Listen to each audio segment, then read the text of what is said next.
Hello guys, welcome to Digi Graphics. ఈరోజు మనం మీరు thumbnail లో చూసినట్టుగానే ఇట్లా డ్యామేజ్ అయిన ఇమేజ్ని ఇట్లా రియలిస్టిక్గా అయితే తయారు చేసుకుందాం. ఎటువంటి సాఫ్ట్వేర్ అయితే లేకుండా మనం ఫ్రీగా అయితే తయారు చేసుకోవచ్చు. ఎట్లా ఏంటనేది నేను 2 టైప్స్ మెథడ్ అయితే నేను మీకు అయితే చెప్తాను ఈరోజు. చూడండి, ఇట్లా ఉన్న ఇమేజ్ని ఇట్లా అయితే తయారు చేద్దాం. ఇట్లా ఏంటనేది మొత్తం స్టెప్ బై స్టెప్ అయితే చెప్తాను. మీరు వీడియో అక్కడ స్కిప్ చేయకుండా అయితే చూడండి. ఇదిగోండి, ఇట్లాగా ఒక ప్రాంప్ట్ అయితే నేను మీకు కింద లింక్ అయితే ఇస్తాను. ఆ ప్రాంప్ట్ తీసుకుని మీరు ఎట్లా చేసుకోవాలి ఏంటనేది అయితే క్లియర్గా అయితే ఉంటుంది వీడియో. ఫస్ట్ వెబ్సైట్ అయితే ఈ వెబ్సైట్ అండి. మీరు ఫస్ట్ ఈ వెబ్సైట్లోకి అయితే వెళ్ళండి. నేను ఇక్కడైతే పేస్ట్ చేస్తున్నాను ఆ లింక్ని. ఫస్ట్ మీరు వెబ్సైట్కి వెళ్ళినాక లాగిన్ అడిగితే లాగిన్ అయిపోండి మీ జీమెయిల్ అకౌంట్తో. లాగిన్ అయినాక మీరు డ్యామేజ్ అయిన ఇమేజ్ని మీరు ఇక్కడైతే ఇవ్వండి. ఇచ్చినాక నేను ఇచ్చిన ప్రాంప్ట్ని మీరు ఇక్కడ కాపీ చేసుకుని జస్ట్ సింపుల్గా అయితే పేస్ట్ చేయండి. పేస్ట్ చేసి జస్ట్ అక్కడ జనరేట్ అయితే కొట్టండి. మీకు ఆటోమేటిక్గా అయితే జనరేట్ అయితే అయింది. మీరు ఇక్కడ చూసుకోవచ్చు ప్రతిదీ వర్క్ ఎట్లా అవుతుంది అనేది కూడా మీకు పక్కన కొద్దిసేపు అయినాక స్టెప్ బై స్టెప్ అయితే మనకి చూపిస్తాడు. కొంచెం టైం అయితే తీసుకుంటుంది.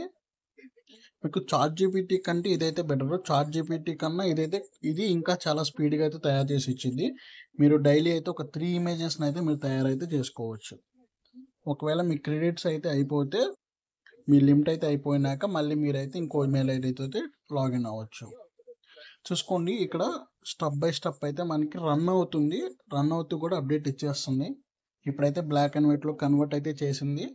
మళ్ళీ అక్కడ నుంచి కలర్కి చూసుకోండి, కలర్కి అయితే అయిపోయింది. మనకి కలర్గా మనం ఏదైతే అనుకున్నామో ఆ ఇమేజ్ అయితే మనకైతే వచ్చేసింది. ఇగో చూడండి, ఇలా ఉన్న ఇమేజ్ని మనకి ఇట్లా అయితే తయారు చేసి అయితే ఇచ్చింది. ఈ వెబ్సైట్లో మీరు రోజుకి 3 ఇమేజెస్ అయితే తయారు చేసుకోవచ్చు. ఓకే, నేను ఈ ఇమేజ్ అయితే కంప్లీట్ అయిపోయింది. మళ్ళీ మనం ChatGPTలోకి వెళ్ళి ఇట్లాంటి అయితే ఇమేజ్ అయితే తయారు చేద్దాం. మీరు ముందుగా ఈ ఇమేజ్ని చూసుకోండి, ఏదైతే డ్యామేజ్ అయిందో ఆ ఇమేజ్ని అయితే మీరు తీసుకోండి. ముందుగా ChatGPT అయితే ఓపెన్ చేసుకోండి. ఇక్కడ ప్లస్ ఐకాన్ నొక్కినాక మీరు ఏదైతే డ్యామేజ్ అయిన ఇమేజ్ని ఇవ్వండి. మళ్ళీ సేమ్ ప్రాంప్ట్ ఇక్కడ కూడా అదే ప్రాంప్ట్ కాపీ చేసి ఇక్కడ పేస్ట్ చేయండి. పేస్ట్ చేసి మీరు జనరేట్ దగ్గర కొట్టండి. కొంచెం టైం అయితే తీసుకుంటుంది. ChatGPT కొంచెం టైం తీసుకుని అయితే సేమ్ అయితే ఇచ్చింది. ఈ ప్రాంప్ట్ మీకు చాలా యూజ్ అయితే అయింది. ప్రాంప్ట్ సేవ్ చేసుకోండి. మీకు ఇప్పుడు యూజ్ అవ్వకపోయినా ఫ్యూచర్లో అయితే కంపల్సరీగా అయితే యూజ్ అవుతుంది. ఇక్కడ చూడండి, ప్రాసెసింగ్ ఇమేజ్ అన్నది అయితే ప్రాసెస్ అవుతుంది. నేను ఈ వెయిటింగ్ అనేది నేను ఆఫ్ చేసి మీకు అయితే చూపిస్తాను. చాలా టైం అయితే తీసుకుంది ChatGPT. ఇదైతే ప్రాంప్ట్ అండి, ఇదైతే వెబ్సైట్. నేను 2 అయితే ఇస్తాను. ChatGPT అంటే మీరు నార్మల్గా అందరికీ తెలిసే ఉండిద్ది. సో అందుకని ఇగో చూడండి, ఇమేజ్ అయితే జనరేట్ అయితే చేసింది. ఇంచుమించు కాదండి, సేమ్ మెథడ్. కొంతమంది అయితే ChatGPTలో ఇమేజెస్ సరిగ్గా రావని కొంతమంది అంటున్నారు. మీరు ఇచ్చే ప్రాంప్ట్ని బట్టి అయితే ఉండిద్దండి. నేను ఇక్కడ ప్రాంప్ట్ చాలా క్లియర్గా ఇచ్చాను కాబట్టి నాకు సేమ్ ఇమేజ్ అయితే ఇచ్చింది. ఒకవేళ అక్కడ ఫేస్ లేకపోయినా దాన్ని ఆధారంగా ఇది ఫేస్ అయితే ఇచ్చింది. ఇది చూసుకోవచ్చు. నేను జూమ్ చేసి మరి చూపిస్తున్నాను మీకు ఎంత క్లియర్గా ఉందో. ఇవ్వండి, ఇలా ఉన్న ఇమేజ్ని ఇట్లయితే తయారు చేసింది.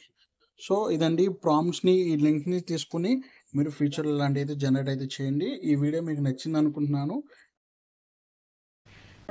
All the best. Thanks master. ఉంటా మాస్టర్. నమస్కారం మాస్టర్.